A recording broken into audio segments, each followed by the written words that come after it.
اب حالات یہ ہو چکے ہیں کہ دامن دل کو گناہ سے بچانا انتہائی مشکل ہو چکا ہے۔ اللہ اللہ، کل مفکرین ہمارے جلسوں میں کہتے تھے یہ گناہ ہمارے دروازوں پہ دستک دے رہے ہیں، لیکن اگر آج کا کوئی مفکر یہ کہے کہ گناہ ہمارے دروازوں پہ دستک دے رہے ہیں تو یہ بات مانی نہیں جائے گی، اس لیے کہ کل دستک دے رہے تھے دروازوں پر، اب تو گناہ ہمارے گھروں کے اندر داخل ہو چکے ہیں، اب تو گناہ ہمارے شبستانوں میں داخل ہو چکے ہیں، اب تو گناہ ہمارے دبستانوں میں داخل ہو چکے ہیں، اب تو ہم گناہ ڈائننگ روم سے لے کر کچن روم تک، بیڈ روم تک گناہ داخل ہو چکے ہیں۔ پہلے لوگ گھر کے باہر نکلتے تھے تو گناہ کرتے تھے، اب تو گھر خود گناہوں کا اڈا بن چکا ہے۔ ہاں ہاں، اللہ اکبر، شریفوں کے گھر میں بھی زنا کی نحوست ہے، دینداروں کے گھر میں بھی زنا کی نحوست ہے۔ آپ کہیں گے وہ کیسے؟ میں کہتا ہوں جو زنا کرتے ہیں وہ تو کرتے ہی ہیں، وہ تو گندگی میں ڈوبے ہی ہیں، لیکن اللہ اللہ، جن کے دامن شرافت کی دنیا قسمیں کھانے کی بات کرتی ہے ان کے گھروں میں بھی فلموں کی شکل میں زنا ہے۔ اللہ اکبر، سیریلوں کی شکل میں زنا دیکھا اور دکھایا جا رہا ہے، اگرچہ کر نہیں رہے ہیں لیکن دیکھنے میں تو ملوث ہے، اور کہنے والوں نے کہا ہے کہ زنا جتنا کرنا برا ہے اتنا ہی دیکھنا برا بھی ہے۔ اللہ اکبر، اس طریقے سے شراب کی بوتلیں گھروں کی فریج میں رکھی ہوئی ہے، جوا عام ہو رہا ہے، گھروں کے نرم نرم گدوں پہ لیٹ کر کے جنگلی رمی کے نام پر اور دیگر ناموں پر لوگ جوا کھیل رہے ہیں، راتوں رات کروڑپتی بننے کے چکر میں لوگ جوا کھیل رہے ہیں۔ اللہ اکبر، گویا کہ قیامت کی جن نشانیوں کا تذکرہ اللہ کے حبیب غیب کا نبی صلی اللہ علیہ وسلم نے فرمایا تھا،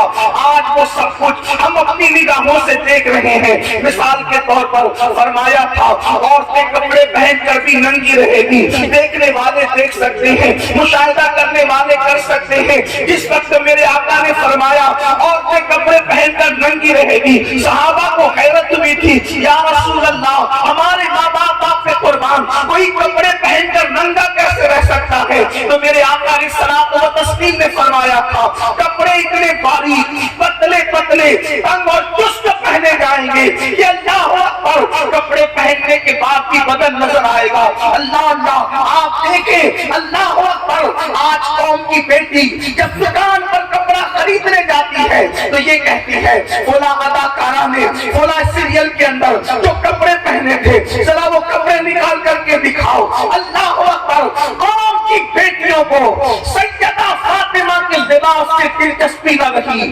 بلکہ قوم کی بیٹیوں کو اب سیریل کی اداکارہ کے لباس سے دلچسپی ہے۔ اللہ اکبر، فرمایا تھا میرے آقا صلی اللہ علیہ وسلم نے کہ اللہ اکبر، گھر گھر زناکاری عام ہو جائے گی، گھر گھر میوزک عام ہو جائے گی، گھر گھر سے گانے اور غزلوں کی آواز آئے گی۔ میرے آقا نے صلاۃ و تسلیم نے فرمایا مسجدیں ویران ہوگی۔ میرے آقا نے صلاۃ و تسلیم نے فرمایا قرآن کو مزین کیا جائے گا لیکن دین کا صرف نام رہ جائے گا۔ میرے آقا نے صلاۃ و تسلیم نے فرمایا اسی مجمع میں آپ دیکھ سکتے قیامت کی نشانیوں میں سے نشانی، اللہ کے رسول علیہ السلام نے فرمایا لوگ دین سننے کے لیے جمع ہوں گے لیکن لوگ دین پر عمل کرنے کے لیے جمع نہیں ہوں گے۔ آپ دیکھ لیں، لوگ ہزاروں کی تعداد میں جلسے میں آتے ہیں، ہم خوش ہو کے ہزاروں آ گئے، یاد رکھنا یہ سر سیاسی جلسوں میں گنے جاتے ہیں، مذہبی جلسوں میں سر نہیں بلکہ دل دیکھے جاتے ہیں۔ واللہ ہمارے کلیجے اس وقت تک ٹھنڈے نہیں ہوں گے جب تک یہ مجمع جو جلسہ سننے آتا ہے، جب یہ فجر کی نماز میں یہی مجمع ہماری مسجدوں میں جب تک نظر نہ آئے اس وقت تک ہمارے کلیجے ٹھنڈے نہیں ہوں گے۔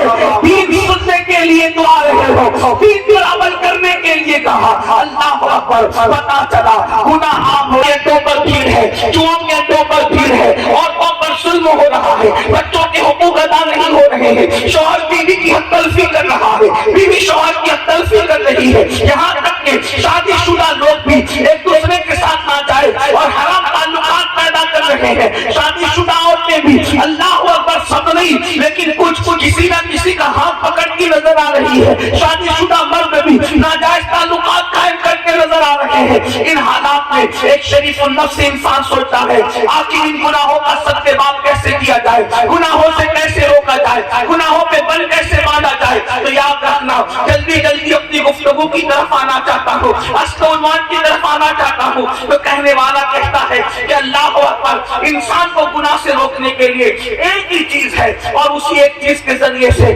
انسان کو گناہ سے روکا جا سکتا ہے، وہ یہ ہے کہ انسان کے دل میں اللہ کا ڈر پیدا کر دیا جائے، اللہ کا خوف پیدا کر دیا جائے، اللہ کی خشیت پیدا کر دی جائے۔ یاد رکھنا، خدا کا خوف وہ ہے کہ اللہ اکبر، وہ قوم جس نے ماں کی گود میں شراب پینا سیکھا تھا، جب آمنہ کے لال نے اس دل کے اندر اللہ کی خشیت پیدا کی تو وہ شراب کے مٹکے توڑتے نظر آئے تھے۔ اللہ اکبر، وہ ماحول جس میں جانوروں کے ساتھ زنا کیا جاتا تھا، وہ ماحول جس میں بیٹیوں کو زندہ دفن کیا جاتا تھا، وہ ماحول اللہ اکبر جس میں ماں کی حرمت کو پامال کیا جاتا تھا، جب اس ماحول کے اندر خدا کی خشیت اور اللہ کا خوف پیدا کیا گیا تو اس حالات میں ایسے انقلاب پیدا ہوا، ایسا انقلاب آیا کہ جو نہ بے خود راہ پر اوروں کے ہاتھی بن گئے۔ کیا نظر تھی جس نے مردوں کو مسیحا کر دیا۔ اللہ اکبر، نمک اور کافور میں فرق نہ کرنے والے آسمانی ہدایت کے تارے بن گئے۔ وجہ کیا تھی؟ خدا کی خشیت، اللہ کا خوف۔ اللہ دیکھ رہا ہے، اس تصور کے ساتھ اللہ کے رسول علیہ السلام نے لوگوں کو زندگی گزارنے کا شعور عطا فرمایا۔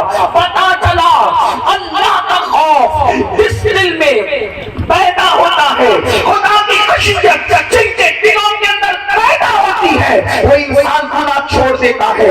جب دل میں اللہ کا خوف پیدا ہوگا، انسان ناپ تول میں کمی نہیں کرے گا۔ جب دل میں اللہ کا خوف پیدا ہوگا تو اللہ سے ڈرنے والا کسی پر بد نظری اور بد نگاہی نہیں کرے گا، اس لیے کہ اس کو معلوم ہوگا کہ اللہ اکبر، میرے رب کا فرمان ہے کہ جو آنکھیں پاپ کی نظر سے کسی عورت کو دیکھتی ہے، ان آنکھوں کے اندر جہنم کی آگ کی سلاخیں ڈالی جائے گی۔ تو ایک انسان سوچتا ہے جب میری آنکھیں اللہ اکبر، میری آنکھیں چھوٹا سا تنکا برداشت کرنے کے لیے تیار نہیں، میری آنکھیں چھوٹا سا کنکر برداشت کرنے کے لیے تیار نہیں، حتیٰ کہ اگر گھر میں خاتون پیاز کاٹ رہی ہو تو پیاز کے ننھے ننھے ذرات جب کسی آنکھ کے اندر جاتے ہیں تو وہ ننھے سے ذرات آنکھ ہماری برداشت نہیں کر پاتی، لیکن سچے سچے رسول نے فرمایا، صادق و مصدوق صلی اللہ علیہ وسلم نے فرمایا کہ جن مردوں نے دنیا میں عورتوں کو پاپ کی نظر سے دیکھا ہوگا، ان کی آنکھوں میں آگ کی سلاخیں ڈالی جائے گی، ان کی آنکھوں میں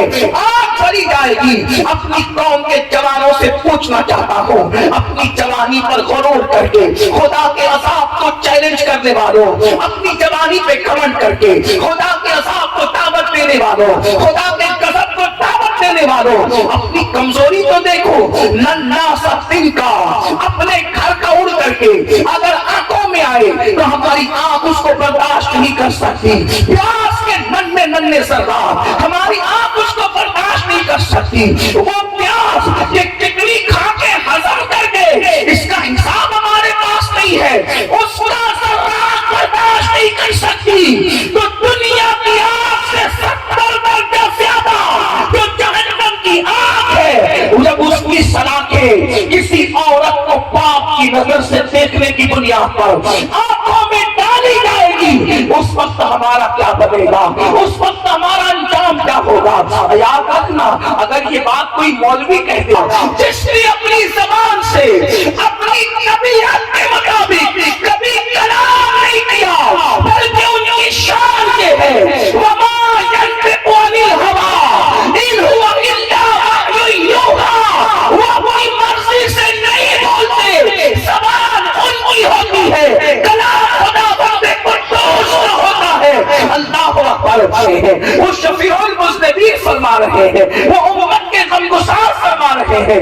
اللہ اکبر، اب تھوڑا یہاں تصور کرو، میرے آقا علیہ الصلوۃ والتسلیم کے دیوانوں، میری قوم کے جوانوں، تھوڑا تصور کرو، تھوڑا غور کرو۔ لوگ کہتے ہیں مسلمان خود غرض ہو گیا، میں کہتا ہوں اللہ کرے مسلمان خود غرض ہو جائے۔ میں کہتا ہوں مسلمان سیلفش تو ہو جائے، کیونکہ خود غرض اس کو کہتے ہیں جو اپنا صرف سوچتا ہے، کسی اور کا نہیں سوچتا۔ میں کہتا ہوں یہ اتنے نادان ہے کہ یہ خود قرض بھی نہیں، کیونکہ اگر یہ اپنا سوچتے اپنا تو یہ ضرور سوچتے کہ ہم نماز چھوڑ کر کے جہنم کی آگ میں جلنے جا رہے ہیں، ہم کسی عورت پر پاپ کی نظر ڈال کر اپنی آنکھوں کو عذاب کی دہانے پر لے کر کے جا رہے ہیں۔ ذرا سوچو تو صحیح، اقبال نے کہا تھا اپنے من میں ڈوب کر باجا سراغ زندگی، اپنے من میں ڈوب کر باجا سراغ زندگی، تو اگر میرا نہیں بنتا نہ بن، تو اگر میرا نہیں بنتا نہ بن، اپنا تو بن جاؤ نا خود غرض، اپنی آخرت کا سوچنے لگ جاؤ، اس اعتبار سے خود غرض بن جاؤ، اپنی آخرت کی فکر کرنے لگ جاؤ، اس اعتبار سے خود غرض بن جاؤ۔ لیکن میرے قوم کے بولے پن کا عالم کیا ہے کہ یہ اپنے آپ کی نہ بھی بن سکی، یہ خود غرض بھی نہ ہو سکی، اتنی بولی ہے میری قوم کے جوانوں، تھوڑا تصور کرو، تھوڑا غور کرو، آقا کیا فرما رہے ہیں؟ کسی عورت پر پاپ کی نظر ڈالی تو آنکھوں میں آگ کی سلاخیں ڈالی جائے گی۔ اب آپ سے پوچھتا ہوں، یعنی عورت نے دوپٹہ اوڑھ رکھا تھا، عورت نے پورے کپڑے پہن رکھے تھے اور تم نے اس کو پاپ کی نظر سے دیکھا تو آنکھوں میں آگ کی سلاخیں ڈالی جائے گی۔ اور جو ہیروئن کو ننگا ناچتے ہوئے فلموں میں دیکھتے ہیں ان پر عذاب کا عالم کیا ہوگا؟ اللہ اکبر۔ جو ہیرو ہیروئن کا زنا دیکھتے ہیں، اللہ اکبر۔ سب سے زیادہ سپر ہٹ فلم وہ ہوتی ہے اللہ اللہ جس کے اندر گندے مناظر جتنے زیادہ ہوتے ہیں۔ پوچھنا چاہتا ہوں، آئے عاشقان رسول ابھی یہاں اگر کوئی مقرر کہتے قبر میں رسول اللہ کا دیدار ہوگا، میدان محشر میں رسول اللہ کا دیدار ہوگا تو پوری مجلس تاروں سے گونج جائے گی۔ لیکن ایک سوال کرتا ہوں، کیا ہمت لائے ہو آپ دنیا کے اندر جن آنکھوں سے زنا کے مناظر دیکھ رہے ہو، جن آنکھوں سے رات کے 3 بجے تک گدوں پر لیٹ کر نرم نرم گدوں پہ لیٹ کر ہیرو ہیروئن کا زنا دیکھ رہے ہو، انہی آنکھوں سے رسول اللہ کو دیکھو گے، انہی آنکھوں سے آقا کا دیدار کرو گے اور کیسے کرو گے؟ اللہ اکبر۔ شرم نہیں آتی؟ سوچتے نہیں؟ یاد رکھنا خدا بند قدوس کی غیرت کا یہ عالم ہے، جن آنکھوں نے پاپ دیکھا ہوگا خدا ان آنکھوں کو محبوب کا دیدار نصیب نہیں فرمائے گا۔ اللہ اکبر۔ کیا ڈر نہیں لگتا؟ آپ کے رسول اللہ کے دیدار کو کھیل تماشا سمجھ رکھا ہے؟ نہیں، حضور سرکار نسبی نے کہا تھا، اللہ اللہ نسبی مہرلوی نے کہا تھا، اللہ اکبر، کہتے ہیں ان کا سامنا میں کس طرح کروں گا، ان کا سامنا قبر میں کس طرح کروں گا میں، ان کا سامنا قبر میں کس طرح کروں گا میں، دل اڑا سا جاتا ہے سن سن سنن میرا۔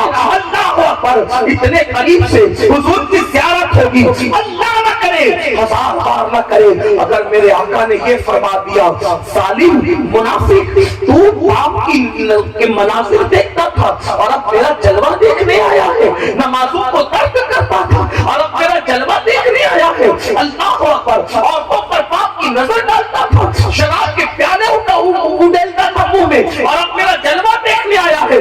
کیا منہ دکھاؤ گے حضور کو؟ آقا کی بارگاہ میں کیا منہ لے کر کے جاؤ گے؟ نہیں۔ اللہ اکبر۔ تو عرض یہ کر رہا تھا، جس دل میں اللہ کا خوف بسے گا، جس دل میں خدا کی خشیت پیدا ہوگی، وہ دل کبھی گناہ کی طرف نہیں بڑھے گا، وہ دل کبھی گناہ کی طرف نہیں جائے گا۔ لیکن آج بہت لمبی بات کرنے کی بجائے گناہ کا خاتمہ کیسے ہوگا؟ خوف خدا کی وجہ سے۔ اور خوف خدا کیسے پیدا ہوگا؟ یہ خوف خدا کسی دکان سے خریدنے کی چیز نہیں، یہ خوف خدا کہیں سے حاصل کرنے کی چیز نہیں۔ اللہ کا خوف آتا کیسے ہے؟ اللہ کی خشیت آتی کیسے ہے؟ دل میں خدا کا خوف کیسے پیدا ہوتا ہے؟ تو یاد رکھیں، قرآن کہتا ہے انما یخشی اللہ من عبادہ العلماء، آگاہ ہو جاؤ بے شک اللہ کے بندوں میں جو اللہ سے ڈرنے والے ہیں وہ صرف علم والے لوگ ہیں۔ مطلب یہ ہے اب دل میں اللہ کا ڈر پیدا کرنا ہے، دل میں اللہ کا خوف پیدا کرنا ہے، دل میں اللہ کی خشیت پیدا کرنی ہے۔ تو خدا کی خشیت کیسے پیدا ہوگی؟ دل میں دین کی برکت سے۔ علم حاصل کرو گے تو اللہ کا ڈر پیدا ہوگا، اللہ کی خشیت پیدا ہوگی۔ اور یاد رکھنا، جس کے دل میں اللہ کا ڈر نہیں وہ پڑھا لکھا تو ہو سکتا ہے مگر عالم نہیں ہو سکتا۔ عالم سچا وہ ہے، بڑے مدرسے نہیں بناتی